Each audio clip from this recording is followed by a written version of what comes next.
Evening. It is an evening this time. I've been doing this in the morning a lot lately because I just found the time zones and the schedule sort of worked well. This has been a busy week, which I'll explain why, but I get to have a beer now. So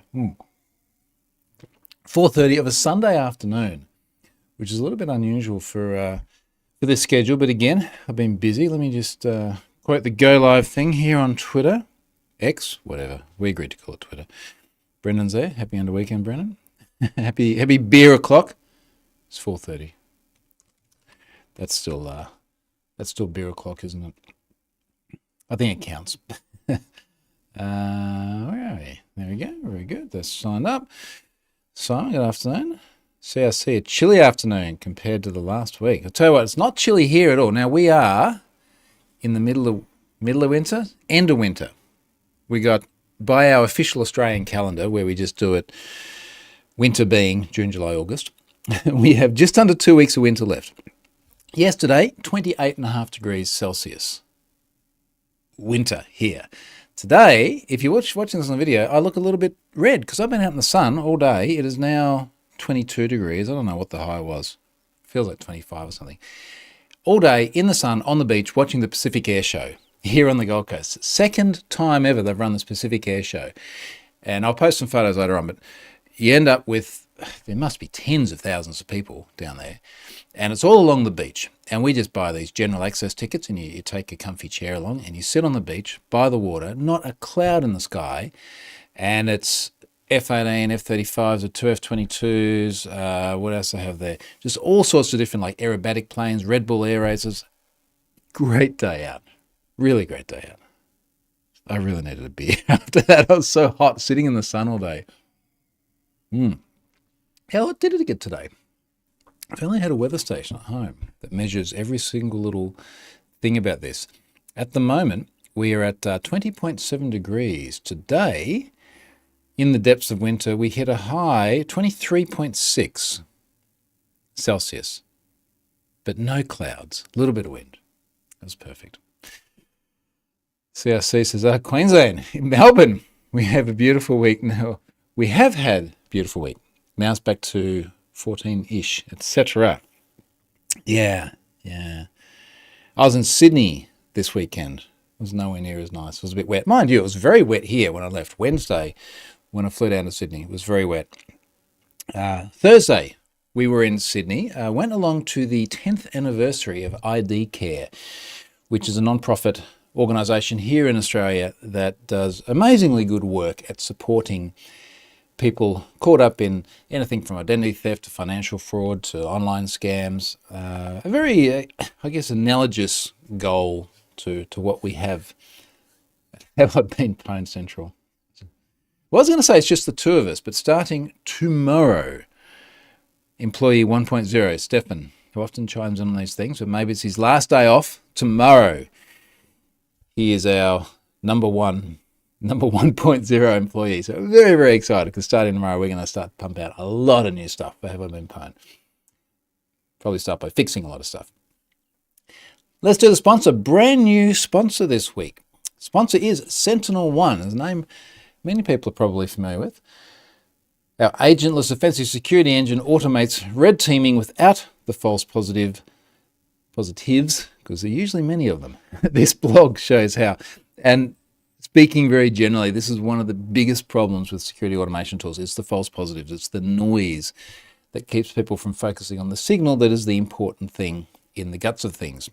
Just on this trip, I didn't just do the ID Care birthday. I did go and spend some time with our law enforcement agencies, and just the discussion around how hard it is to do disclosure because of things like the noise that surrounds security events. Now, going off tangent, I will come back to SentinelOne. But the big challenge I was talking about is the sympathy I feel for organizations that just get bombarded by information, and somewhere amongst all this information is the bit that they actually need. All the other false positives around it, the big bounties, for example. Keep them from focusing on what's important. Back to SentinelOne. Singularity, cloud native security, eliminate false positives and focus on what matters. Go and check them out. They've got a blog post on it there. I think it's a name that's very, very familiar to many people. But if you're in a position to try and sort out your false positives and focus on finding the things that matter. Go and check out SentinelOne. Big thanks to them for their inaugural sponsorship this week just gone. So as I mentioned, I have been down in Sydney a little bit maybe behind on a few things. We flew down and drove back. That's a story for another time. That's another little next adventure in life.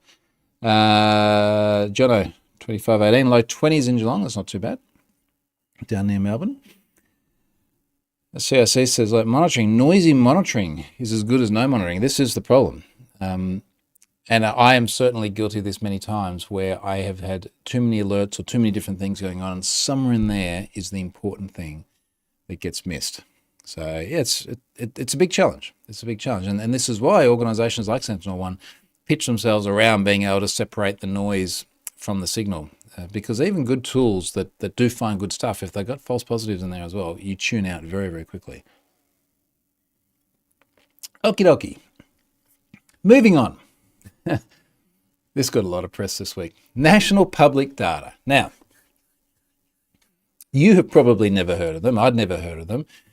And the large number of people, we're going to use the term large number until I start to explain a bit more about what's going on here. The large number of people that were in there also almost certainly hadn't heard of them. I wonder if their website's still up, nationalpublicdata.com. Try this from home. I'm going to drop this in the chat now. Try and go to nationalpublicdata.com, dropping it in the chat here for Twitter. Tell me what you see. I'm curious. This is the official website. Whilst everyone is checking that out, I'm going to go give it a bit of archive.org after copy pasting that address. Who else is here? CRC says, sorry, you have been blocked. Exactly. Brendan, Cloudflare block page. Yes. Now, I was going to save the discussion about the block page until a little bit later because it's relevant to their disclosure notice, which is also blocked. I was not aware that they're actually blocking like their homepage. Something about horse having bolted. Anyway, here's their website. XML API data service. So this is the archive.org version as of yesterday. Our services are currently used by investigators, background check websites, data resellers, mobile apps, applications, and more. Join now and enjoy quality data with low fees and no monthly minimums. Quality data's got a bit of a stink to it, doesn't it? Doesn't feel good. What else they do? Click for information on security incident. Now, keeping in mind, you can't actually get to this page in the first place to be able to read the information about the security incident, because not only is the security incident disclosure blocked, the entire freaking website is blocked. Matt's here. Another sunny morning in the northeast. It's not sunny. You're kidding me. Kidding. You should get a lighting kit for your Lego model. That would look fab. That would look good in the background, wouldn't it? Charlotte gave me the P1 Lego kit the other day, which I'm very excited about because it's in that series. And all I have to finish doing is building the Ferrari, what was it? I forget which model it is, SP1, which I'm halfway through and I've been doing for about the last year. And when I finish that and I can put it there, then I can do the P1. But they would look good lit up in the background, wouldn't they? All right. Yeah, thanks, mate. There's yet another thing for me to do now. James says, I see the site from the US, which is interesting because I VPN'd into the US in order to see the disclosure notice the other day. And I put out a tweet and I was like, hey, yeah, can anyone else see this? I had to VPN into the US. And a bunch of people in the US said they could not see it. So yeah, to your point, CRC, it's other people. Here you go, Matt. Blocked here in Arizona. There you go. Now, I'm going to come back to their description later. I want to talk more about my blog post because it's sort of the chronology of how I think this has unfolded. And I wasn't originally going to write about it. I wasn't even sure if I'd put it in Have I Been Pwned. But it was just one of those things where there was a building momentum of interest in this, and I was getting more and more questions. And there's something in my brain that got to the point where it's like, look, I can't put this in a Twitter thread. I think it needs explanation. It is significant, but there's also a lot of hyperbole in the way it is being represented. So there is a long blog post on it. But in essence, going back to April, we first saw a discussion about an alleged data breach of 2.9 billion records. So this is from the Dark Web Intelligence account, which tweets a bunch of really interesting things about data breaches that they see published in different places. They tweeted on the 9th of April, US DoD allegedly breached National Public Data Database, selling 2.9 billion records.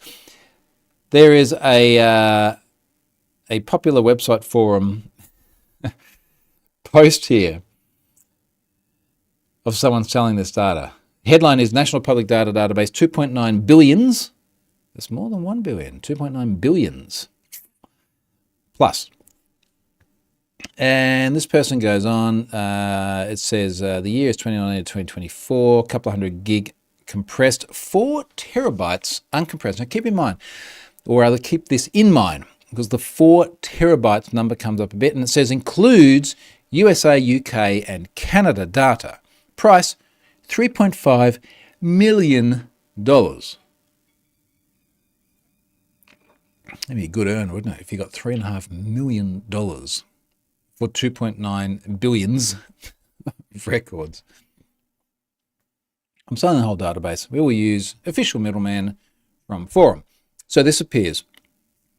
And that was sort of the first point that I can see in the chronology where at least there's been discussion on the public timeline about this. Now, this was in April. In June, VX Underground tweets about this. Again, a popular account tracking these sorts of things. US DoD placed a large database up for sale. It's basically just repeating the stuff we know already. But around this time, at the start of June, someone sends me this data. 2 files of social security numbers. These files between them add up to 277 gigabytes uncompressed. Now, in there is, I think I've put the number down here somewhere, effectively about 2.7 billion records. Not 2.9 billion, not 3 billion as the headlines say, but there does appear to be some rather odd rounding. Later on, other people refer to 2.7 billion. Let's call it 2.a-lot billion. Now, in here, the column headings we've got in these 2 CSVs, ID, first name, last name, middle name, I assume suffix, because it seems to be mostly in America. People end up being like Troy Hunt II or the third. We never do that here. If anyone did that here, we'd go, what are you doing, mate? Like, be innovative. Choose another name for your child. Anywho, date of birth, address, city, country name, street, zip, phone, social security number. And this is what's quite serious about this, because social security, I think everyone, whether you're from America or not, understands that social security numbers are important. If you are from America, please understand the rest of the world, as far as I know, doesn't have them. Like, we have different things, but we don't tend to have, generally speak, and I'm sure someone's going to say like Aadhaar in India is equivalent, but I don't think it's quite the same. Certainly doesn't have the history. We don't have this concept, certainly in places like Australia and the UK, where you just have this one number, and if you have this number combined with other pieces of personal identifiable data that are fairly easy to find, that's your identity proof. So we've got this large number of social security numbers. They are a US construct. There are other numbers in other countries. I gave an example in here of Canada and the UK. They're not called social security numbers. Their structure can be different. Interestingly, when I wrote the blog post about the Master Deeds data breach in South Africa, I think it was about 2017, their government identifiers, not called SSNs, had metadata within the number, and they changed this some time ago, but South Africa does have a bit of a history as it comes to race and things. At one point in time, one of the parts of the government-issued ID was effectively how white you were. Now, if I've said the wrong thing here, and someone in South Africa can correct me, please do that. But somewhere in that blog post, I did actually reference that. It was quite fascinating, but as best I understand it, for social security numbers in the US, they don't imply much more than that. So we've got these large number of numbers. It does appear that the same number appears multiple times over. So the first example I gave here, 6 different rows, all with the same SSN. They look like, I've obfuscated it, but before I did that, they look like they have the same name, but it can be in different formats, like middle name first and then last name, whatever. And some of them have different addresses because people move. These 2 files are really the things that are impactful. I'm going to talk about other things in a moment, but they are the impactful things because many people have gone through this data and said, yep, that's my data. Some people have also said there's some invalid data in there. That doesn't make the breach invalid because the way this information is collected, and I read another piece, it might have been even in Krebs's piece, I'll talk about in a moment, which explains that a lot of this data is sort of scraped from other sources, like court records and things like that, and aggregated into what has become NPD, National Public Data. So the point is that they could have collated this database from sources that do have some data integrity issues, created their own corpus, and then that gets breached, and it is what we see here today. So it is legitimate insofar as this is what was breached from NPD. I don't think there's any doubt about that at this point in time. There's a lot going on here. Now, moving on. Apparently, there are a lot of deceased people in this data, which I guess if you had a big database of social security numbers, their current state of life is probably not particularly the point. You just siphon it all up and you aggregate it all. And I don't imagine that this service would necessarily have captured date of death or known when someone was deceased. So they've got this massive big corpus of data. It started floating around. Now, at some point in time, I looked at it, this would have been early June, and went, okay, looks legit-ish, has no email addresses, can't do anything with it for have I been pwned, and I filed it away. And then as we got into, I think, late June, in the start of August, I started to see the data appear more. In fact, last week, those 2 social security number text files were posted publicly. It was a more private source that sent it to me originally. So that's now circulating very broadly. But the other thing I started seeing more of is if we go back to that original tweet with the Hacker Forum post, it had referred rather to 4 terabytes. Now I started seeing alleged partial sets of data. So people popping up going, there's a 4 terabyte corpus of data, there's these social security numbers, but there's all this other stuff, here's a slice of it. And I freaking hate this with have I been pwned because I don't want to have a situation where there is a breach and I've got this one slice and I load that, because then what happens?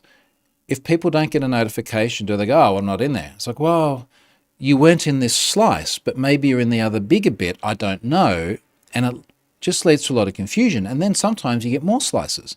Someone releases a little bit more and then a little bit more and then a little bit more. And have I been pwned becomes this noisy, annoying thing, which is the problem Sentinel-1 is trying to solve. Good pitch there. But we do kind of go back to that point at the beginning of this podcast. It's noise that makes it hard for people to focus on the signal. So we eventually get through to, over the last couple of weeks, a corpus of data that consists of 27 different files. It was an archive of 27 different parts. You extract the whole lot together and you get a large volume of data in which I found some number of tens of million, and there was over 100 million, wasn't it? Email addresses. How many did we get to? 100 something million. So I also discovered, just tangentially, but for some reason, Discuss was not sending me an email when someone made a comment. And I pushed this whole thing out, I think, Wednesday morning, just before we went to Sydney, and then we were very busy.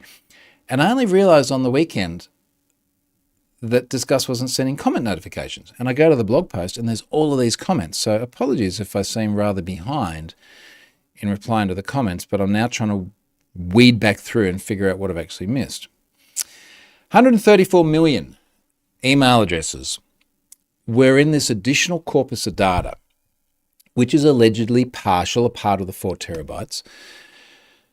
But the problem I have is that when I look at that data, that additional data, it feels a bit random, because there's lots of different sort of structures and file types and things like this. Normally you have a data breach and it's like all CSVs, or it's a single .SQL file, or something consistent, lots of JSON files or a similar structure. That just wasn't the case here.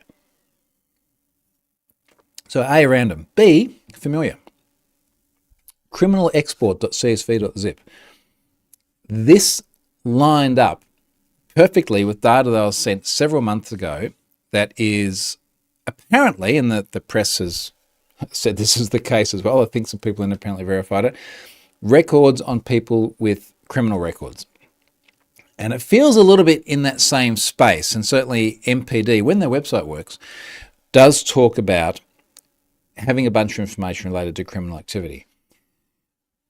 But long story short, I went through and the records, that the size of the file matches up exactly. So that this criminal stuff that's here as MPD was exactly the same as what I was sent months ago in and of itself on its own as allegedly a discrete breach. So then it's like, well, has someone fabricated the MPD stuff and then they're just dumping things in there? Or is MPD going and grabbing stuff like that and using it to feed their data? I actually think that's even worse than if it was just some anonymous hacker dude making stuff up. So that made things very messy.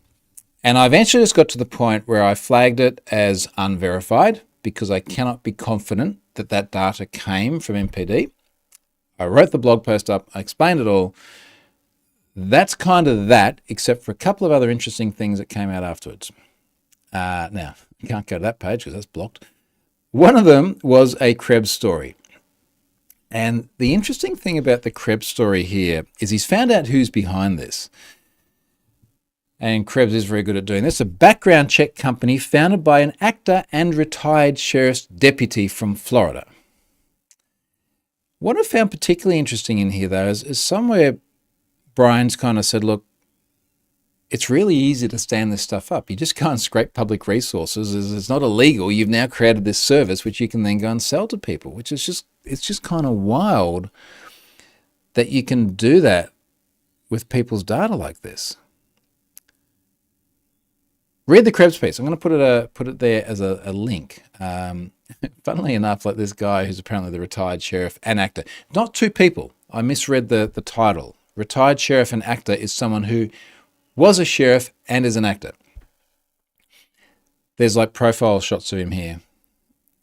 And I guess maybe you can pivot your career sometime, go from being a sheriff and an actor and just start dealing in data. Let me check the comments. A lot of stuff blocked for everyone. Works from VPN drop off at Chicago. Yeah, like he literally got a VPN into the US. To the right, I would imagine, the right exit node or the right VPN provider in order to see this, since there's a lot of people that actually can't see it. CSC says the interesting thing is data even worth that much these days? Well, someone wanted $3.5 million for it, given that there have been so many massive leaks. It's a very general question. Very good point, though. I think in cases like this, you could argue it's worth less. I think what's interesting with this is that it is such a significant volume that's all sitting there in one place. There's value in that. James says, USSSN reveals the state you were born or where you lived when you got it. Okay, interesting. So there is some metadata within the number itself. Okay. Let's go on to the disclosure notice, because this one, I was going to say is a ripper, but it's not. It's terrible. Okay, so now you can't get to. I'll tell. Here, we'll do this. I'll drop the archive.org version of this in the chat now. You can't go to the proper version of it because, yeah, blocked. Security incident. What happened? There appears to have been a data security incident that may have involved some of your personal information. No shit, really?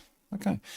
The incident is believed to involve a third-party bad actor that was trying to hack into data. Well, that's generally what they do. That's how the breaches happen.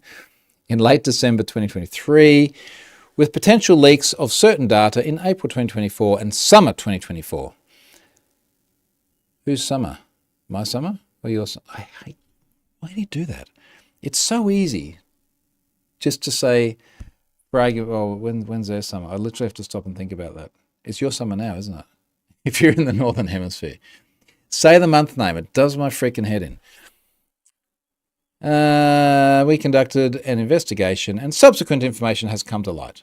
What information was involved? The information that was suspected of being breached contains name, email address, phone. Well, so that's interesting because the SSN files didn't have email. Anyway, email address, phone number, social security number, and mailing address, brackets is, maybe more than one address. Anyway, apparently they've cooperated with law enforcement. What can you do? We're notifying you so you can take action. Now, just to be clear, I don't think individuals have received targeted disclosure to them because I would have heard about it by now. I think when it says we are notifying you, it's just a web page, which is a bit weird. And then it's like how to go and get credit monitoring. Not here's free credit monitoring because we cocked up, but here's how to go and get credit monitoring and how to place a freeze on your credit. It's just weird, man. Like there's barely anything there. And it feels like some fly-by-night operation that someone spun up out of nowhere based on Brian's reporting. And this has happened and they're like,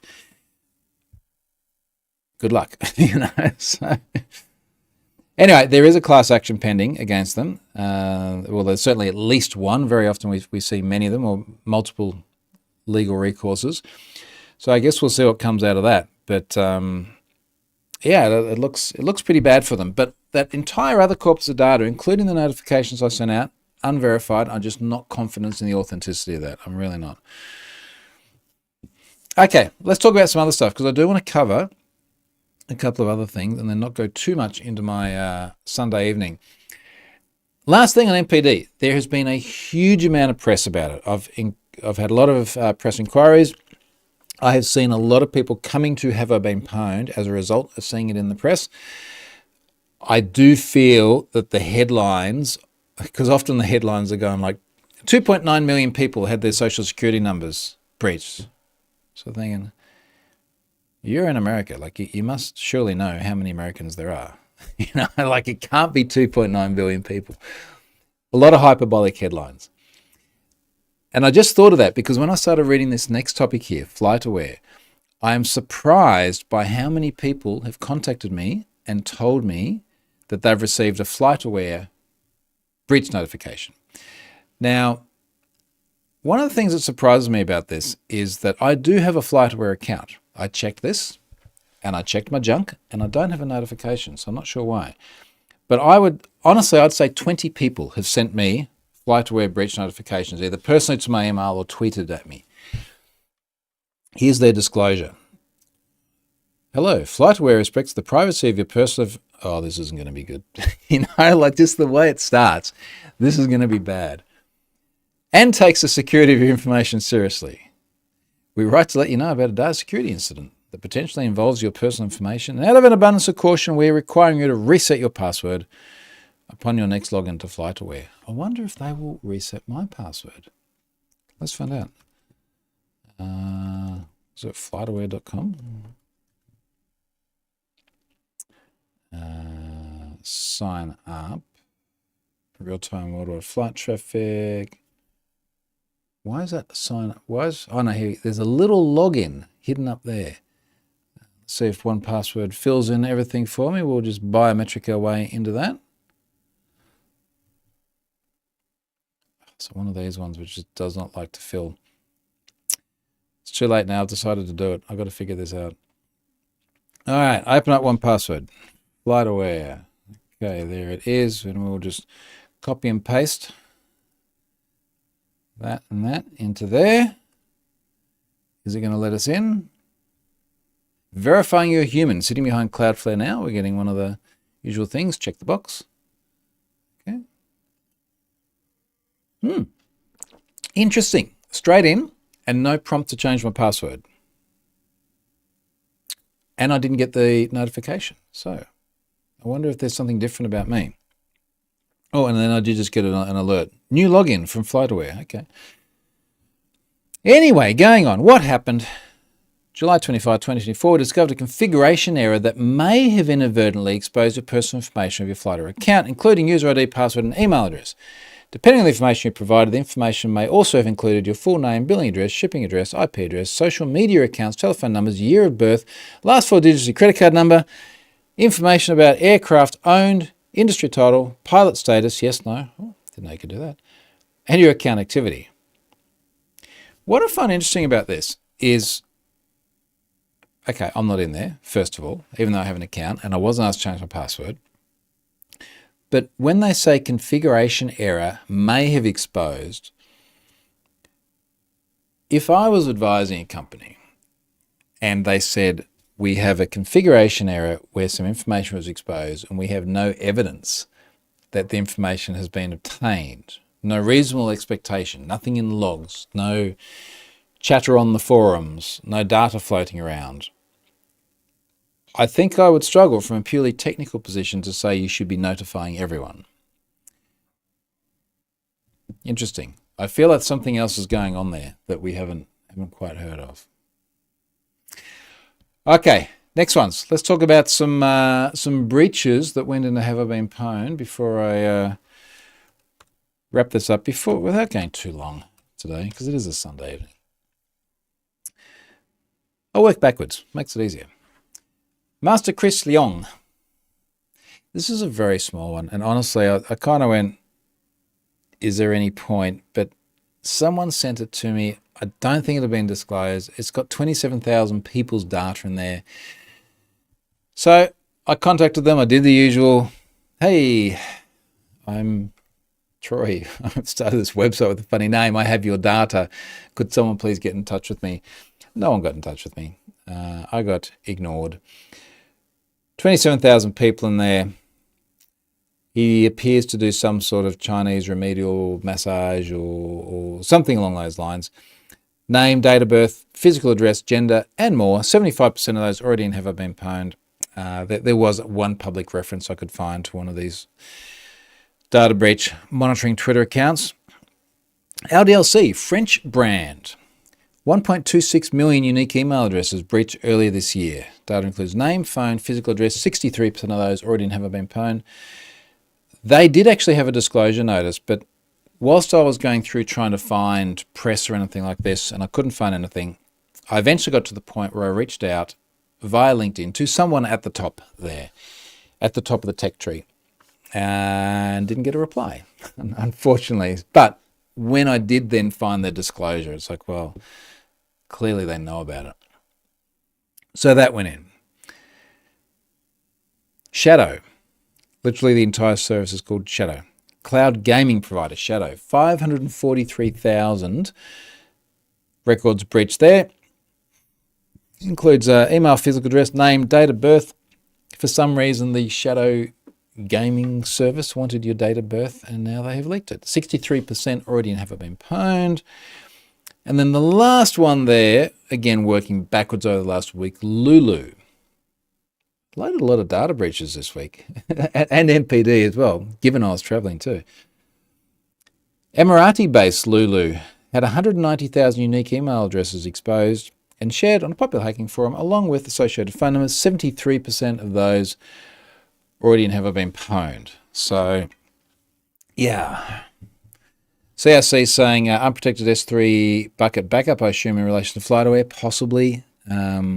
They may not be aware whether that had been accessed or not. Yeah, just it's the unknown unknowns, and I do wonder whether an unknown unknown is sufficient to send a breach notice to all of your customers. There's an abundance of caution approach, which I understand, but there's a point at which it's always, I feel bad saying this, it's always going to be detrimental to your business to have a data breach and then everyone find out. It's even worse to have a data breach and try and cover it up and everyone finds out. But if there's nothing to cover up because nothing happened, I do question whether it made sense to notify everyone without sufficient suspicion of actual compromise. Yeah, we'll see. Dylan says, is the information MPD enough for voter fraud? I think that's a very good question for folks in the US. And if I was to take a guess, I would say that it is a bit dependent on your state. There's a question then of how you do identity verification.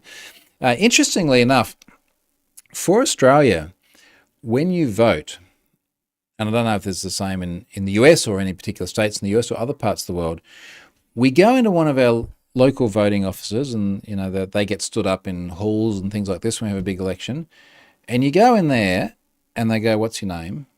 And you give them your name and they look it up and they put a little line next to it and they go, here's your form, good luck. There's no identity verification, so you don't have to provide your driver's license or anything like that. And I was talking to Scott Helm about this recently in the wake of the UK elections, and he said, and I don't know which side's which, so I'm not going to say, but he said apparently there has been a proposal from one of the sides to force identity verification. But because identity verification is something that is hard for the side that tends to be more impoverished, and it's harder because they just simply don't have a driver's license or a passport or things like that, that basically the party that is more the party that the rich people like wants to do identity verification, and the party that's more the party the poor people don't want to do identity verification. So apparently there's a weird kind of nuance there. I don't know. Sounded feasible when he said it. Okay, folks, so that's it for today. I think coming this Friday, we're going to get back on the normal schedule, and I'll start doing this early on a Friday morning again. I now have a solid month at home before going away again. I think maybe next week I'll talk more about upcoming travels. We have now booked our travel.